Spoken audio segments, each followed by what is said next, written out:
context for this talk, while it was originally titled Educating in a Pandemic, I think it's more appropriate at this point to speak of at least two pandemics, the pandemic of COVID-19 and the pandemic of white supremacy. Both are affecting teachers in significant ways, and we know that both of these are interrelated. The research that I'll be drawing on today comes from some primary source data of interviews that took place well before COVID-19. But I'm going to use some examples from our current pandemics to highlight the significance of the concepts of burnout and demoralization today. And so what I will be doing is making a case to distinguish demoralization from burnout. This is significant because in order to appropriately diagnose the source of teacher dissatisfaction, we need to understand what kind of dissatisfaction it is, and then we can intervene on the in order to interrupt the disruptive retention problems that result from specifically demoralization. So I'd love for you just to take a moment to think about why did you, if you're a teacher or someone you know, enter the profession? And just hold that in your mind for a second.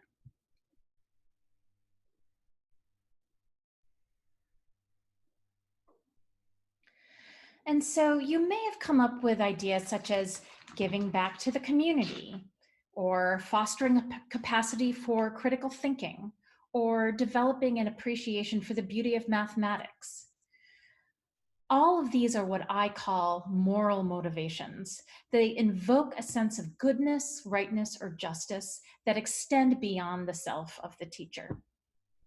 At the same time, I want to acknowledge that not all teachers enter the profession with moral motivations or maintain those moral motivations throughout their careers.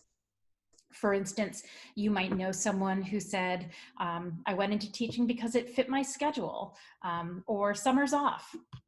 And so those are not moral motivations, but I also want to hold the possibility that people might develop moral motivations or lose their moral motivations over the course of their career. So my research begins with the question, if moral motivations attract teachers to this work, couldn't the inability to pursue these moral motivations cause teachers to leave the work of teaching? And so this work started out with a letter I received from a dear former colleague and eventual collaborator, and was shaped also by two major research projects at Harvard. I'll take a quick sip of water. Good work, as described by Gardner, Csikszentmihalyi, and Damon, happens when this work serves a purpose beyond the self and does so in an ethically responsible manner. The problem I found is that experienced teachers sometimes encounter challenges when they are asked to do things that they believe are harmful to students or that denigrate the profession. That is, they know what should be done to do good work, but they cannot do what they think is good, right, or just at that moment. Susan Moore Johnson's work argues that teaching is temporary work and that it loses its sheen when practitioners don't feel a sense of success. But none of this fit my experience of working with Lisa. Lisa was a person who was self-described as a lifer. She told her students that she would be telling their children what they were doing, when they ended up in her classroom. And I had firsthand knowledge that what Lisa was doing was very successful.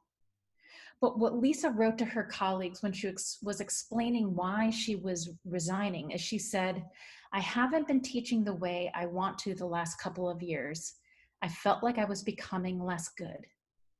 And what I heard in her explanation was not that she was becoming less successful, but that she could not uphold the values that she brought to teaching. And so I am interested in looking at when can we not have, when do we fail to have alignment with what teachers want to do in the work and the conditions and context of the work. So this chart is from a 2017 Ed Week newspaper blog, but it is originally from Linda Darling Hammond's Learning Policy Institute analysis. And then the raw data are from the National Center for Education Statistics. And these are the most recent data we have to capture labor trends in teaching. We know that teacher retention in public schools has been on the decline since the 1980s. We also know that if we could address our teacher retention problem, we would not have the teacher shortage that we're also hearing about today. So I have a problem with this, with the survey and the instrument itself, because what it offers teachers to check is that there's some kind of dissatisfaction with the work. And I want to know more about the source of that dissatisfaction.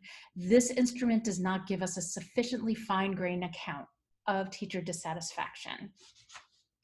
And so even if we don't know how many teachers have a moral source of dissatisfaction, it doesn't mean that we can't start addressing it now. And I'll be describing how we can do that in a moment. So we could imagine why the federal government that administers that National Center, the teacher follow-up survey, why the federal government and even districts might not be asking the right questions in order to make demoralization visible. Because the very policies and practices that they enact and promote and require are implicated in looking at a moral form of teacher dissatisfaction.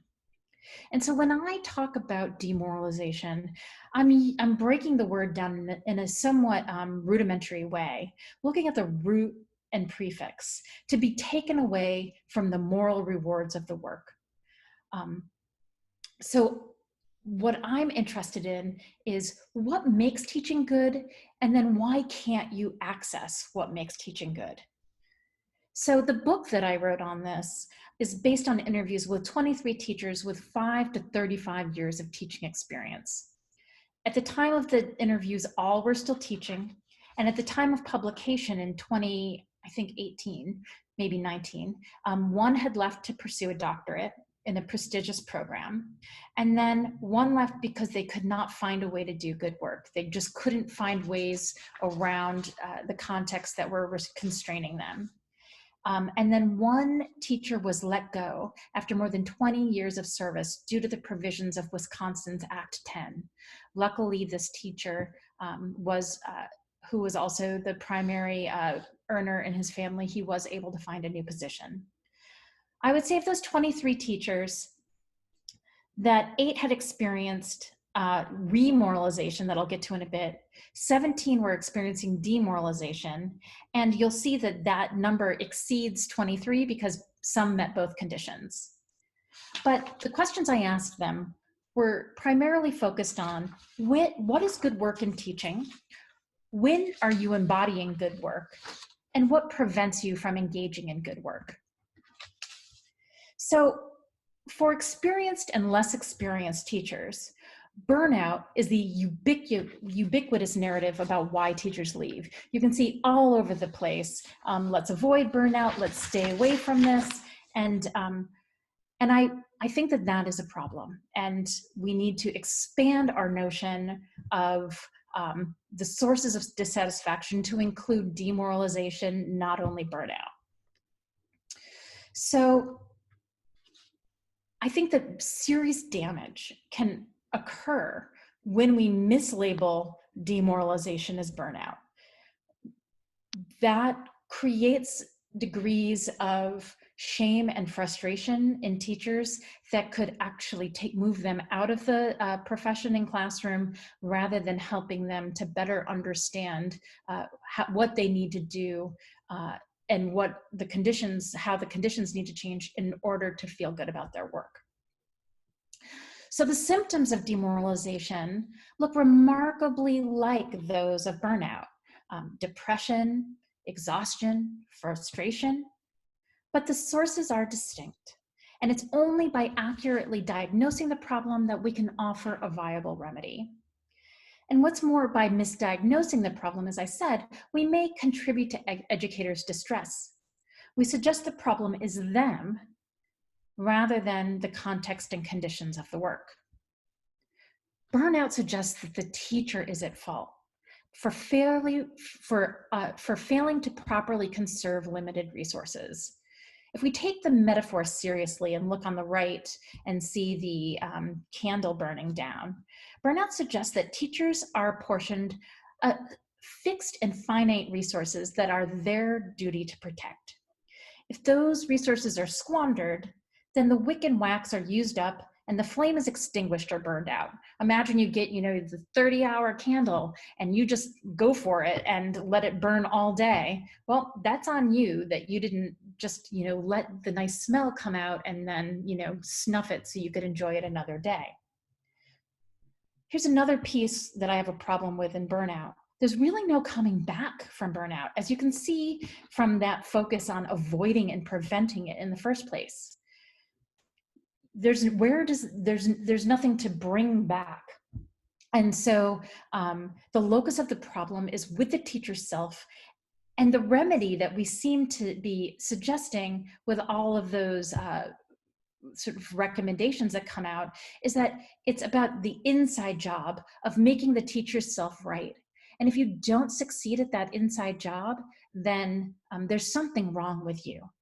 And I think that this is the essence of the teacher resilience movement that I find highly problematic. Now, I think that there are times, and we might be in them now, especially with COVID, that are extraordinary times that call for resilience. But resilience and the theory of resilience that originates from psychology was about handling crisis moments, not it being the sort of ground level condition of your work. So you shouldn't need to have resilience to just do the everyday job. In contrast, and I love this image of the tortoise that the Teacher Magazine Educational Leadership used for one of my articles, is the tortoise on its back. So in contrast, demoralization recognizes that there is conflict or misalignment with professional values. It's not about just, oh, you feel personally like this, but that you bring professional values about what is important to this work. And the problem is not necessarily with the teacher, but the conditions and the environment faced in the work. So these are professional conflicts, not personal problems. And the thing is, the challenge with demoralization is we keep recommending things like self-care, but trying to handle that with just things like holding better boundaries or maintaining a regular meditation practice isn't going to change those conditions under which teachers are working. And I want to be clear, I have a daily meditation practice. This isn't against meditation and self-care, but those things cannot remedy demoralization. So I was really excited, and this came from, and I don't know if she's here, this information came from Anna Martins, who was one of my fabulous student research assistants. And at the Denver, Colorado teacher strike, there's someone who actually made this distinction. And I later totally internet stalked him and found out that he had read my work. And he was making the distinction saying, I haven't burned out, I've been demoralized. And he was demoralized because he could not do the work in a way that he thought was at all reasonable. He was specifically thinking about the ways in which teachers were respected in the community and the kinds of things teachers were expected to do in their classrooms that violated what he thought students deserved. So let's move into the issue of the pandemics we're in now. And so I just went through a couple, my Twitter feed that I was looking at around the time, sort of towards the end of the school year, and all of these at this point, COVID-19 had been in place. And then you'll also see then the questions around racial justice and the uprisings come up also later on. So I would consider this teacher primarily burnt out. She is talking about just too much work. We're going to also see this meme reappear in another example. Here is another example of teacher burnout. Someone talking about that, that, you know, all of what they did and they were still doing it until 9 p.m. So I want to acknowledge that in the past, I've really been pushing us to move to understanding demoralization, because burnout was much more common. But in this time of these pandemics, I do want to acknowledge that teachers are being asked to do extraordinary amounts of work and have had to pivot, you know, in a moment and take on so very much. And I want to acknowledge the significance of burnout right now. So this, I think, is a classic example of demoralization, of asking, saying that like the values I brought to teaching, the values that motivated me coming into teaching aren't what schools do right now, right? So if you envisioned that your role was to connect with students and help them find their voice, but what you're really doing is help them to prepare for AP exams and get into the best colleges, and just training them for that, then you may say, I don't even recognize the work I'm in right now. I think the next two examples have a degree of mixture of burnout and demoralization in them. This one's a more complicated example. Definitely Yamil's exhaustion is likely related to workload and but also the ongoing stress of working in and against white supremacy. Educational researcher Rita Coley might describe Yamil's experience as racial battle fatigue. So there's a piece of her saying, like, maybe I came, and I'm just imagining this right now, I came to this work to support my community and help Black and Brown students thrive. But, you know, this kind of ongoing pressure of like watching policies that consistently denigrate these children makes it really hard to engage in as a teacher in these schools. Annie Tan was actually one of the highlights of my remote classes this past semester. She came into one of my classes with via Zoom. And you can see here that she brings this commitment to reaching students. And she's going to these extraordinary lengths that may burn her out, but also the conditions of being in remote learning and not being able to see and connect with her students might also be causing demoralization. And I love too that she, I mean, I'm not happy that she feels this way, but number 3, you still feel like a bad teacher. You know, one of the things that comes up over and over again for teachers who are experiencing demoralization is extraordinary levels of shame, because they are truly committed to this work and doing good work, and not being able to do it is very painful. But I think it's even more painful if we mischaracterize demoralization as burnout, because then we just say, well, you didn't keep it together, too bad for you. And that can be even more damaging for teachers. Okay, so what do we do? So I think it's absolutely correct. We need to prevent burnout by avoiding being depleted and doing whatever we can to avoid that depletion. But as I said, like, at least the metaphor of burnout, and as a philosopher of education, I care about this language we're using, means there's no coming back. But one of the reasons I love the image that educational leadership used with that overturned tortoise is that demoralization can be reversed, and we can engage in remoralization. We can turn that tortoise right, make that tortoise right, I don't know, side up, I guess.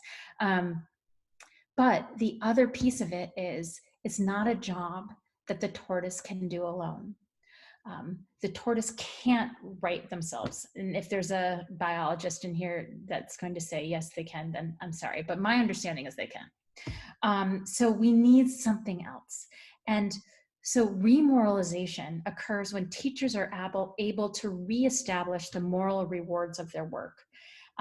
Sometimes that comes about through the work of gifted school leaders. Sometimes it might be an action teachers take with their, what I call an authentic professional community. And they're able to find ways as a community to shift what they're doing. And sometimes it might be that you are able to realign your practice with your professional values, but usually we need help in order to engage in remoralization. So unfortunately, public school districts are going to even be more strapped financially than they have been in the past. But nonetheless, I've always been sensitive to the ways in which we can put remoralization strategies in place, implement them immediately with very little infrastructure. I mean, these are really about creating situations where teachers can say, what is most important to me in this work? What gives my work value?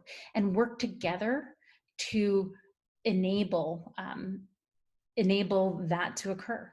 And sometimes it could be as simple as a school leader saying, oh, you just need permission to, I don't know, not use this textbook. Great, don't use it.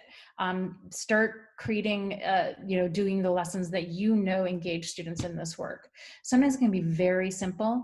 I also think that a lot of the educational leadership literature ends up suggesting that teachers are just resistant to change because of recalcitrance or laziness. And what I think school leaders and educational policymakers need to do is get curious about teachers' resistance and see what clues may be there about what teachers believe are important to their work, and then try to see if there are ways that both the goals that school leaders or policymakers are bringing can find some common ground with those teachers and their values.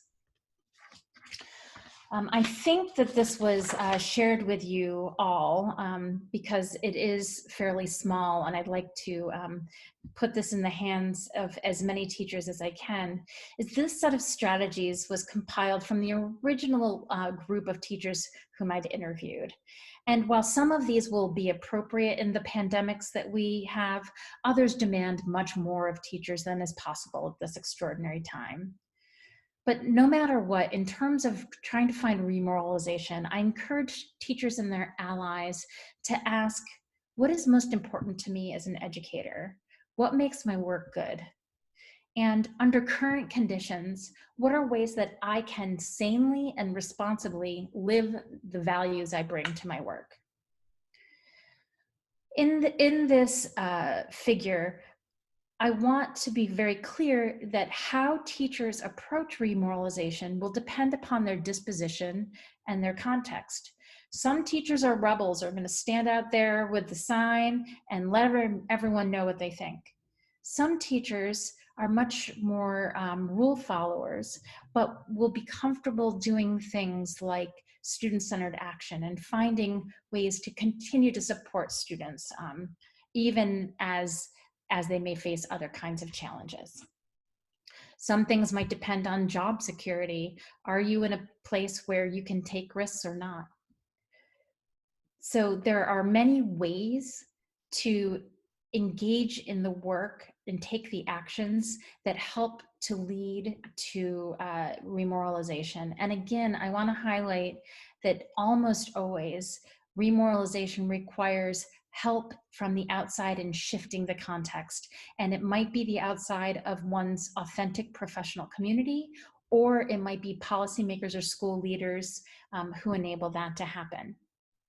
When I talk about authentic professional community, what I mean are community members who enable, who share your values in some ways, core values about the work.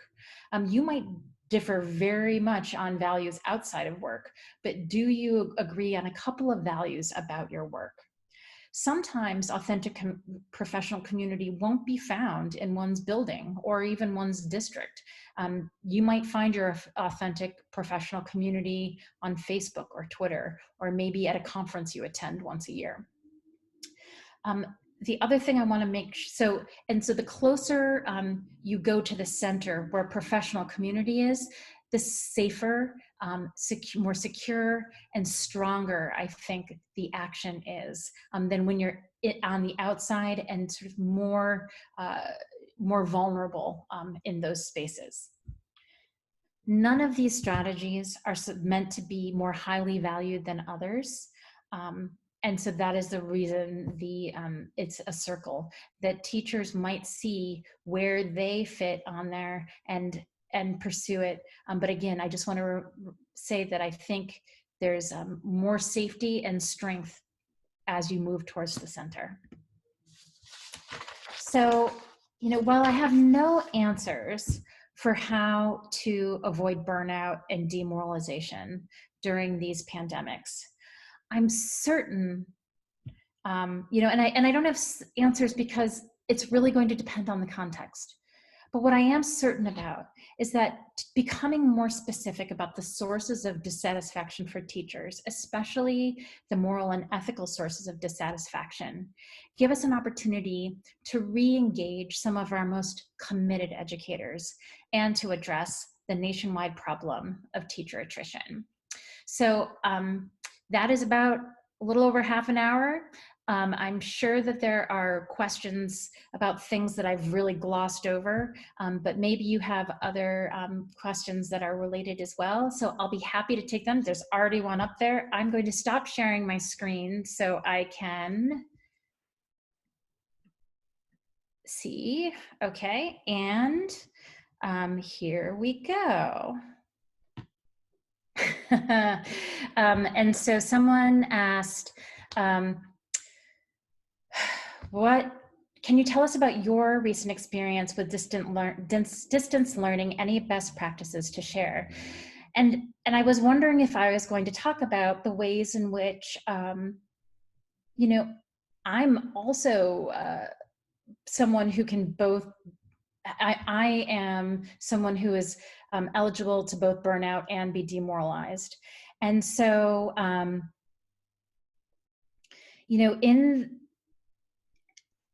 in this emergency remote learning and teaching, one of the things that I did immediately was to create a set of sort of values that were going to guide what I did. And then I shared those with my students and let them know that those would be shaping how we worked with each other. I really do not enjoy talking like I am right now with having no sense of reaction from the people with whom I'm speaking. I like to, I get so much energy, and part of the value I bring to this work is that we're constructing something together. And I feel as though it's very challenging to do that. So I do, nonetheless, I felt like what really motivated me was to keep keep highlighting my value of developing community with my students. And so I made sure that I greeted every single student, even in my 50-person class, um, in order for us to, for them to be seen and know that I saw them.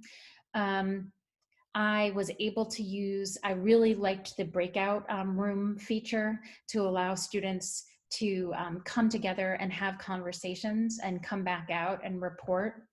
I did one thing that I really ended up thinking I might bring into my regular teaching when we're back in person, which was I had my students do what I called a nutshell presentation, where in 2 minutes or fewer, and with one slide, they had to talk about what they learned and why it mattered in the independent research they were doing. And that I thought was quite successful.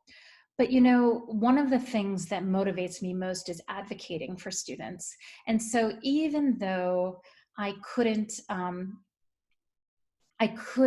have the sort of immediate interaction that I enjoy with students, I could do things like let students know that I noticed they weren't there and are they okay, and follow up with them with a one-on-one conversation. I could help connect them to their deans. I could help connect them to resources that Bowdoin offers. And so there was a way in which I could continue to live my values, even though it wasn't as satisfying in the large group context as I normally find teaching.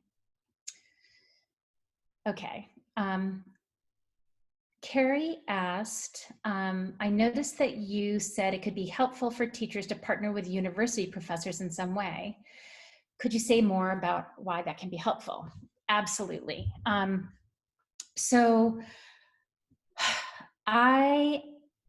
the teachers with whom I spoke, some of them said that their most remoralizing experiences were when they were working with university professors or projects in order to maybe make a new curriculum or develop some standards or participate in some research. I think part of that was because they were being seen as and valued as intellectuals who have something to offer. I also think it's because they were really getting to the heart of the work and of what makes the teaching worthwhile for them. So they were creating authentic community together by sharing these values of scientific inquiry is incredibly important, and how can we help to create those the conditions for scientific inquiry with students. So I think it was about those both being recognized and having shared commitments and values. And I'm currently working on two different projects right now in each project I'm working with two teachers. Two on one project are from Portland Public Schools. Another project is with someone from Camden, New Jersey, and from Chicago Public Schools. So I'm really trying to live what I'm learning and to engage teachers in this way. I wanted to say one other thing about that.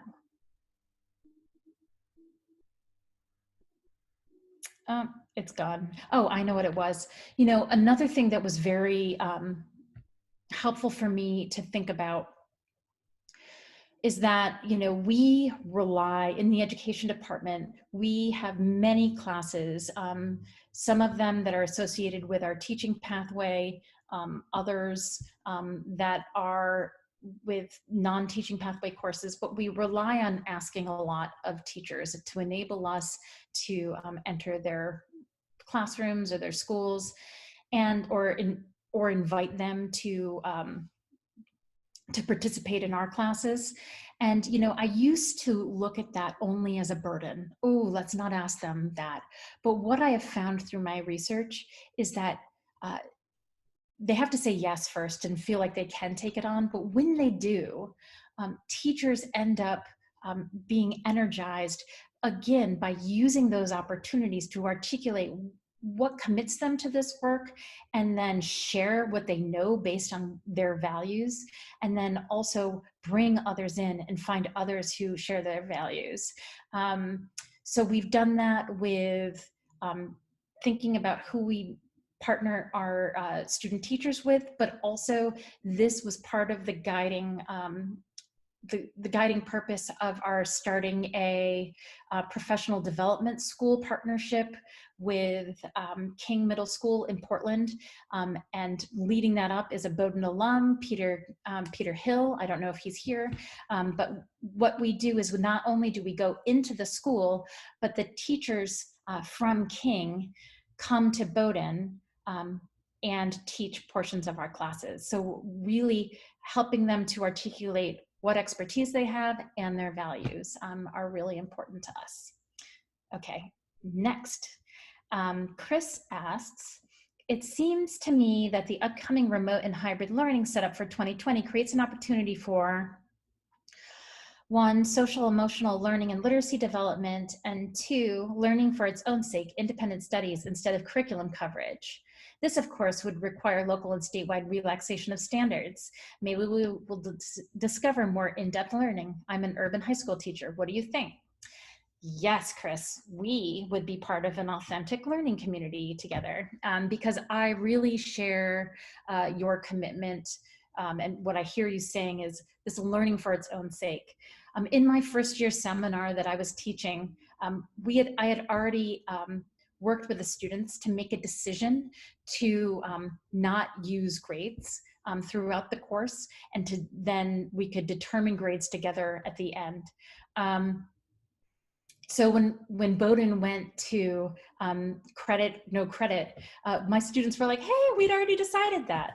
And we really worked together to understand, and I know you're talking about a urban high school context, but I think that this is really an opportunity to say, what do you want to get out of this? And in terms of even thinking about the social emotional learning, setting your own goals, and then regularly checking in about how you're doing. There's so many opportunities for this, and I'm glad that you're seeing these opportunities. I think one of the things that I know Bowdoin is working on right now, and we could think about in any school context, is what is it most important for the students to learn right now, and to have those learning goals clearly articulated, and then to say, okay, how are we going to meet them? And to really, and to really be open and creative about how students could meet those. So Chris, I love how you're thinking, and I think you're absolutely, these finding ways to consider this an opportunity will be really beneficial for us all, and recognizing it's hard. What inspires me? Paul asks, what inspires me to be a teacher? When I first became a teacher, and I was a high school English teacher, an urban high school English teacher, I was really excited about helping students recognize their own power and use that power to make the changes they wanted to see in the world. I still have that goal, that still, many years later, it still motivates me. But I'm also deeply committed now to building community, and building communities that decenter me as the professor, as the teacher, to have students create spaces where they see each other as experts and sources of knowledge, and that they see the learning and the work they're doing together as a community that goes far beyond the hour and a half or 3 hours we spend together. So for me, I'm inspired to have students become, in some ways you could say lifelong learner, but for me, it's something about seeing the power of what they can create together beyond the space of the classroom and what they can do when they work together. So that's what's currently inspiring me. Okay, Julia asks, I had been supervising student teachers this past semester and anticipate the same next academic year. I don't even know how to imagine this if the public schools remain remote. Me neither. I mean, we're thinking about that in our program right now. Leaving that aside, if possible, what suggestions do you have for supporting teacher candidates in our current climate? I don't want them to be demoralized before they even start, and I'm concerned. Totally agree. And so, one of the things that is interesting is that I do this, sort of bummer of a research, and I'm also a teacher educator with very young and new teachers. And my goal is to inspire them and to help them see, and this is one other piece to the question that was just previous, is I also find teaching to be incredibly intellectually demanding work, which I think is important for Bowdoin students to know, right? And it's not just intellectually demanding in the sense of you need to know your content area, but I think it is so both interpersonally and intellectually demanding to figure out how to help someone reach their goals, how to help them achieve something that they weren't necessarily sure that they were going to be able to achieve. And so, so I think first of all, really helping students see the intellectual vibrancy of this work is huge. I also believe that it's helpful to talk about where do you bump up against challenges, and then not to hide the challenges, but to provide strategies about how you've worked around them, and to be really honest about that. I have another edited book that's called Principled Resistance. And I don't like to teach demoralized with my students. I have taught it and only just as a sort of tryout once, but I do like to teach principled resistance, because what it does is it gives examples of values-based resistance from current teachers, from a historical perspective about the roles in which teachers have always been at the forefront of social movements and fighting for more justice, and from educational researchers.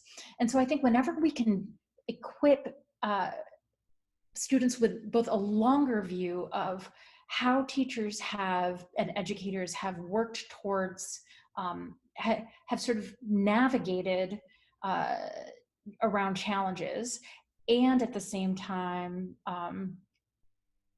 found creative ways around them, I think that that's really helpful.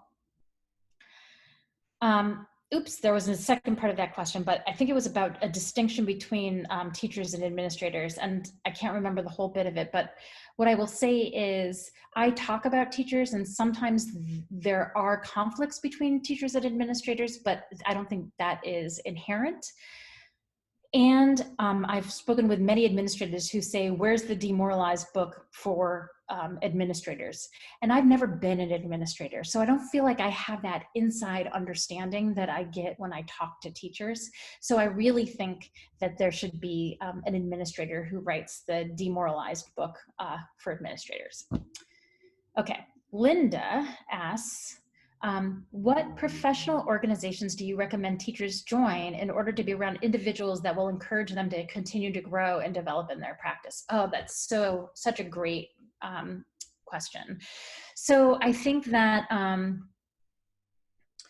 there are always, and I don't, yeah, I think that there are organizations that are subject-based. And so even if you're an elementary school teacher, you might say, I really want to become more successful in my math pedagogy. And so staying connected with subject area teaching. I know that there's in Maine, there's the Foreign Language Association of Maine, right? There's all kinds of professional organizations that are helpful. I think I really like the folks at Rethinking Schools. I think that they're fostering some good conversations about teaching. I think Phi Delta Kappan is doing some really good work. You know, people who feel like they want to be pushed and see what's going on in other places, like there's the Badass Teachers Association that is easy, you can find them easily on Facebook, and then there's also state-based Badass Teachers there's the Network for Public Education. There's also, I think, some really interesting union caucuses that are developing, and also just groups of teachers. So I know that Maine just started a Maine caucus, I think, of radical educators. There are other caucuses like that, part of unions. Maine's is independence of the union, but there are caucuses like the movement of rank and file educators in New York that are more interested in moving in directions of justice and are values oriented. Okay, I think I'm gonna end that one for a minute. Okay, D asks, just a recommendation regarding distance learning practical tool, Quality Matters in Annapolis, Maryland. Great pedagogic tool for aligning course objectives with assessments and to provide learner to learner, learner to instructor, learner to contact, national certification, useful tool. Thank you, Dee, that's very helpful. Okay, Kimberly asks, have you encountered teachers, while they may have guiding moral beliefs that center them, have trouble figuring out exactly what good teaching looks like to them in different contexts, and uncertainty around how to best translate morals to practice? Totally, that's a great question, Kimberly. And I also think that there are times where folks have trouble articulating their concerns in moral ways. So I want to start with that one, and then I want to go to yours, your question. So I interviewed a teacher who kept saying, I can't be creative anymore. I can't be creative anymore. And I thought, geez, maybe this isn't a good person for my research, because she's not, you know, she doesn't bring moral motivations to the work. She just is kind of selfish and wants to, you know, cut a pumpkin and use some glitter or something, and it wants to have this be about her creativity. But once I got, and this is what I mean about getting more curious, when I said, what do you mean by being creative? And she ended up talking about all these ways that she was trying to connect curriculum to students' lives and make connections for students regarding the inquiries they were bringing to the classroom. So that really changes how we understand what her concern is. So I also think, you know, there are misguided ways of enacting one's sort of moral motivations that can look like white saviorism. They can look like just inappropriate. They can look like crossing the line. I also think that that's where professional community comes in, of, you know, if you can find people who share some of the values you have, you can then ask, how are you doing that? And so one of the things we've been doing in the education department is having bi-weekly breakfasts, actually, we were having, to talk about, you know, what's coming up for us in our teaching, and what do we want from our teaching, and where are we bumping up against problems. I don't think it's unusual to have trouble linking one's practice to one's values, and so that's where we need a community, an authentic community of colleagues to help us try to figure that out. And I think that's also why being connected to research-based professional organizations is a way to also really check ourselves and make sure that we're on the right path. So that's an excellent question. Thank you, Kimberly. Anonymous attendee, I'm already looking at Zoom burnout. I'm like, oh God, yes. Are you having any signs of have you seen, so I'm personalizing this. Have you had any signs of burnout or demoralization? Yes, I have. Have you seen any signs of burnout or demoralization in students? At least Zoom burnout is definitely real. If so, how might this be affected by the pandemics? And do you have any strategies to combat this as a teacher? I think that that's a great question. And, I think one of the things that that needs to happen, and this goes back to a much earlier question, was can we start getting creative about what we're doing with students, and especially if we're doing it online. And so that might be not requiring as much. I know when I spend a couple of hours on Zoom, I feel like I need to take a nap afterwards. And so might it be a good idea to reduce the amount of reading, give more choices in what kind of reading students are doing? Can we use more podcasts that they could go for a walk and listen to it? So I think that both what the kind of cognitive tasks that we're asking of students, I think we can get creative around those, giving lots of choice, and helping students to articulate what they want for themselves in this learning, and maybe to help them find ways they can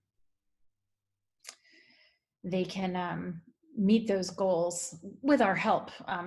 So I think that those are some ideas. I think also,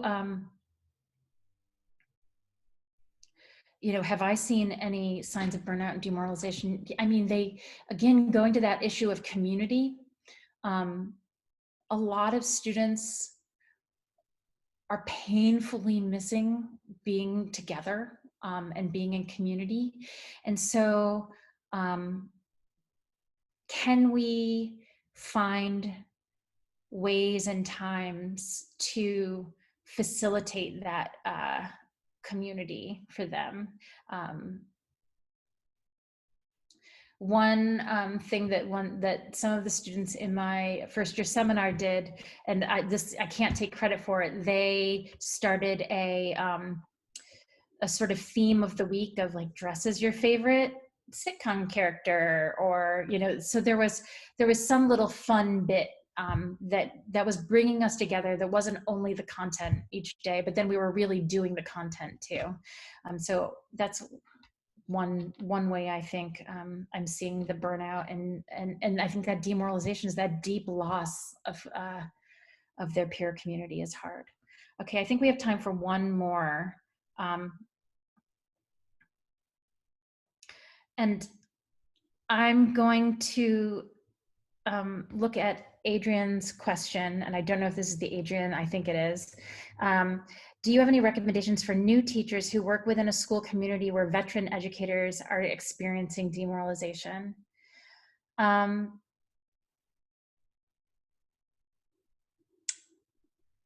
I think that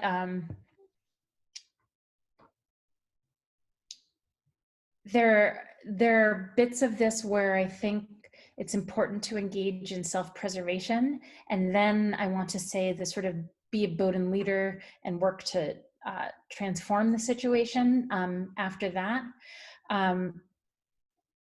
So I would say one thing is, again, find authentic professional community. And so that might not be in your school building. Maybe those people are not available for that right now. But I think other I was just talking to two teachers this morning, and at Bowdoin we do a protocol, a problem of practice protocol that really has us think creatively about challenges that we're experiencing in the classroom and how we might meet those challenges, and that helps us to build capacity and reinvigorate what we're doing, and also articulate our values. So it might be even, one interesting strategy might be to ask a teacher, I'm really committed to doing this. What ideas do you have? And helping highlight their expertise. I'm aware that this is going to end in a minute, so I want to say thank you. For more remote events, you can go to alumni.bowdoin.edu. For more information on the education department, you can go to our webpage. And I'm really grateful that all of you spent time with me today. And thank you so much for all that you do for Bowdoin.